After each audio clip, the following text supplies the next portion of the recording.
গত ঈদুল ফিতরে দীর্ঘ ছুটির পর আসন্ন ঈদুল আজহাতেও লম্বা ছুটির ঘোষণা দেওয়া হয়েছে সরকারের পক্ষ থেকে। ঈদুল আজহার ছুটি হবে 10 দিন। সাধারণ মানুষ খুশি হলেও এরই মধ্যে এই দীর্ঘ ছুটিতে অর্থ বাণিজ্যের ক্ষতির আশঙ্কা করছেন ব্যবসায়ী ও শিল্প প্রতিষ্ঠানের উদ্যোক্তারা। বেসরকারি খাতের বিভিন্ন প্রতিষ্ঠানেও এমন লম্বা ছুটিতে আর্থিক ক্ষতির মুখে পড়তে পারে।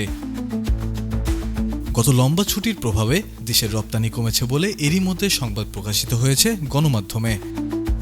চলতি 2024-2025 অর্থ বছরের 10 মাসে সবচেয়ে কম রপ্তানি আয় হয়েছে বিগত এপ্রিলে।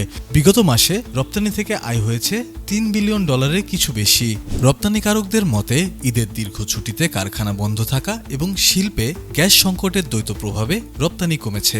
সরকারের ঘোষণা অনুসারে চট্টগ্রাম বন্দরে ঈদুল আজহার দিন মাত্র 8 ঘন্টা অপারেশনাল কার্যক্রম বন্ধ থাকবে। বাকি ছুটির দিনগুলোই 24 ঘন্টায় চালু থাকবে দেশের প্রধান সমুদ্র বন্দর। তবে বন্দর সচল থাকলেও সংশ্লিষ্ট অংশীজনদের নিষ্ক্রিয়তায় আমদানি রপ্তানি কার্যক্রমে স্থবিরতা তৈরি হতে পারে বলে আশঙ্কা করছেন শিল্প মালিকেরা। তারা বলছেন, ঈদের 10 দিন টানা ছুটিতে বন্দরে পণ্য ওঠানামা চালু থাকলেও bank, customs, C&F, shipping agent, পরিবহন, কোয়ারেন্টাইন, গুদাম কিংবা কারখানার কার্যক্রম সীমিত হবে। এতে পণ্য খালাসের প্রক্রিয়া কার্যত থেমে যাবে। ফলে বন্দরে কন্টেইনার জট সৃষ্টি সহ চাপে পড়বে পণ্য সরবরাহ ব্যবস্থা ও উৎপাদন খাত।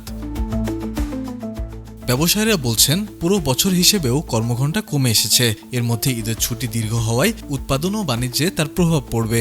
বছর শেষে যা বার্ষিক জিডিপিতে নেতিবাচক প্রভাব ফেলতে পারে বলে মনে করছেন তারা। লম্বা ছুটির বিরূপ প্রভাব পড়বে কর্মসংস্থান ও বিনিয়োগেও।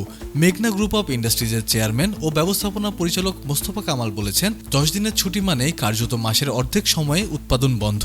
আগে 6 দিন কাজ করতাম, এখন 5 দিন। তার উপর লম্বা ছুটি উৎপাদন ও সরবরাহ ব্যবস্থায় বড় ছন্দপতন ডেকে আনে। ছুটির সময় বন্দর খোলা থাকলেও অন্যান্য প্রতিষ্ঠান বন্ধ থাকায় কার্যত ডেলিভারি বা শুল্কায়ন সম্ভব হয় না। ব্যাংকিং কার্যক্রম গুটিয়ে যাওয়ায় এলসি কার্যক্রম থেমে যায়। Bangladesh knitwear manufacturers and exports অ্যাসোসিয়েশনের সভাপতি মোহাম্মদ হাতেম বলেন, আশা করি ঈদের আগের দিন পর্যন্ত খোলা থাকবে দেশের সব কাস্টমস হাউস ও শুল্ক স্টেশন এবং সংশ্লিষ্ট এলাকার ব্যাংক সহ আর্থিক প্রতিষ্ঠানগুলো। বিকেএমই সভাপতি বলেন, লম্বা ছুটির ক্ষেত্রে প্রতি বছরই শ্রমিক মালিক মিলে একটি পরিকল্পনা সাজানো হয়। লেনদেনের ক্ষেত্রে কোনো ধরনের ভোগান্তি যেন না হয়, সেজন্য শিল্প এলাকায় সরকারি বন্ধের দিনগুলোতে ব্যাংকের শাখাগুলো খোলা থাকে। এবারও তেমন স্পেশাল ব্যবস্থা থাকবে বলে মনে করি।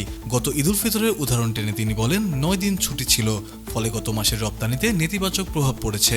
সাবেক সচিব ও বাংলাদেশ লোক প্রশাসন প্রশিক্ষণ কেন্দ্রের সাবেক রেক্টর AKM আব্দুল আওয়াল মজুমদার প্রথম আলোকে বলেন, অতীতে কোনো সরকারের আমলে এত বেশি ছুটি দেওয়া হয়েছে বলে তার জানা নেই। বেশি ছুটি সরকারি চাকরিজীবীদের জন্য খুশির খবর। দীর্ঘ ছুটি যদি রাষ্ট্রের উৎপাদন ব্যবস্থায় প্রভাব ফেলে তাহলে সেটা ভালো খবর হবে না।